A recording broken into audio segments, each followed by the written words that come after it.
तो आज की इस वीडियो में हम लोग जानेंगे रचनाएं कैसे बनाते हैं। जैसा कि एक प्रश्न है 2012 में पूछा हुआ है बोर्ड एग्जाम में, 5 सेंटीमीटर, 6 सेंटीमीटर तथा 7 सेंटीमीटर भुजा वाले एक त्रिभुज की रचना करना है। मतलब इस तीनों भुजा वाले त्रिभुज की एक रचना करना है पहले, और फिर एक अन्य त्रिभुज की रचना करना है जिसकी भुजाएं द्वितीय त्रिभुज की संगत भुजाओं की 7/5 गुनी। मतलब फिर इसी में एक न्यू त्रिभुज की रचना करना है जो इसकी कितनी हो 7/5 गुनी हो। चलिए इसे सॉल्व करते हैं। प्रश्न में क्या बोला है, बोला था इसको इससे रचना कर लेंगे और एक और त्रिभुज की रचना करनी है जो इसके क्या हो संगत हो।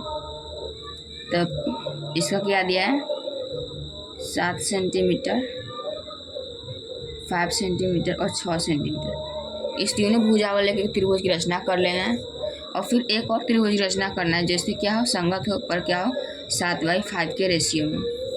यानी जो त्रिभुज बनेगा क्या होगा इससे बड़ा होगा, क्योंकि ये 7/5 के रेशियो में है और ये 5 या ऊपर वाला बड़ा है, तो मतलब इस जो त्रिभुज न्यू बनेगा वो इससे क्या होगा डबल बनेगा।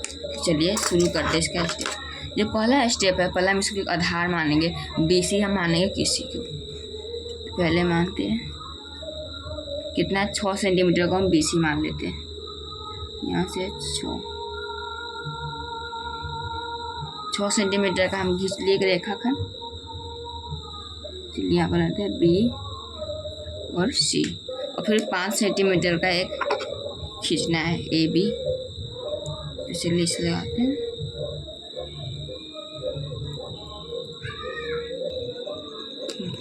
चलिए तो 6 सेंटीमीटर का रेखाखंड खींच लिए। अब 7 सेंटीमीटर का, पहले 5 सेंटीमीटर का AB का एक रेखाखंड खींचते हैं। चलिए यहाँ से मापते हैं 5 सेंटीमीटर यहाँ, तो यहाँ पर रखेंगे हम, एकदम लास्ट में रखना है, यहाँ पर काट देंगे, यहाँ पर हो गया। और फिर 7 सेंटीमीटर लेंगे, 7 सेंटीमीटर का चाप लीजिए, ऐसे होगा। थोड़ा भी हिलाना नहीं है इसको, मतलब वरना गलती हो जाएगा ये। और फिर इस पॉइंट पर बी को मिला देना है। ये हमारा हो जाएगा 5 सेंटीमीटर और इस साइड मिला देंगे तो हो जाएगा 7 सेंटीमीटर। तो इस त्रिभुज की रचना कर लिए और फिर एक और त्रिभुज की रचना करनी है जो इसका 7/5 गुनी हो। तो देखिए सबसे बड़ा इसमें क्या है 7, तो हम एक B पर न्यून कोण खींचेंगे, काटेंगे। न्यून कोण 90 से कम होना चाहिए, तो हम सिर्फ ऐसे ही कर सकते क्योंकि ये कोण इसका बना तो 90 से कम ही होगा, क्योंकि एकदम सीधा नहीं है, स्ट्रेट नहीं है, तो हम सिंपल ऐसे भी कर सकते हैं। हम कितने चाप काटेंगे तो 4, वो भी 7 नहीं 7 काटना है, वो भी समान, थोड़ा भी छोटा बड़ा नहीं होना चाहिए। जैसे एक फिक्स कर लिए तो 7 काटेंगे, 1 2 3 4 5 और ये 7 हो गया। और ये B तरफ की लाइन जा रही है, जैसे नामकरण कर सकते हैं B1 B2 B3 B4 B5 B6 और B7। तो 7/5 की रेशियो में काट रहा है, तो पहले हम B5 को C से मिलाएंगे, क्योंकि यहाँ 5 है, तो पहले हम 5 को C से मिलाएंगे क्योंकि यहाँ पर छोटा वाला मिला दिए। और फिर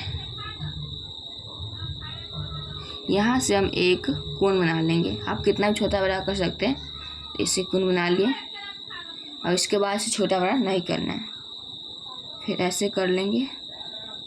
सेम चाप का यहाँ पर भी B7 पर ऐसे कोण काटना है और फिर इस दोनों के बीच की दूरी को मापना है। ऐसे माप लिए और इसी दूरी से फिक्स कर हमें यहाँ पर चाप काटना है। हम कहते हैं कि त्रिभुज बड़ा बनेगा तो इसे थोड़ा और निकालना पड़ेगा इसको, क्योंकि जो रियल त्रिभुज है वो तो यहीं तक है, इससे और बड़ा बनेगा तो हमें और आगे निकालना पड़ेगा। और फिर इस पॉइंट को इसको मिला देंगे।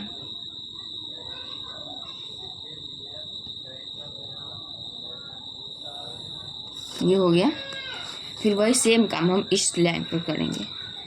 यहाँ पर एक चाप पहले यहाँ पर काट लेते हैं, हो गया। और वही सेम चाप का फिर यहाँ पर काटेंगे और फिर इसका सेम वही इसका दूरी माप कर इस पर चाप काटेंगे। इसका हम नाम सी डैश रख सकते हैं क्योंकि सी की ओर जा रहा है इस पॉइंट को। और फिर ये और लंबा होगा और फिर इसे हम मिला देंगे फिर से।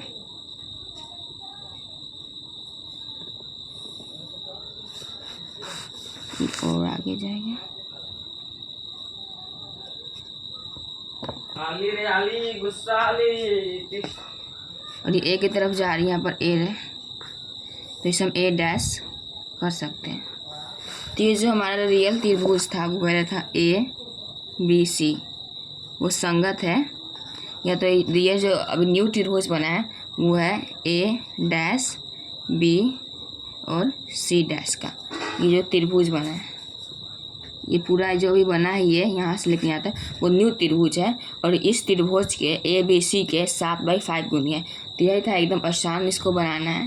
तो इसे हम लिख सकते ए बी सी समानुपाती है, संगत है ए डैश बी और सी डैश के।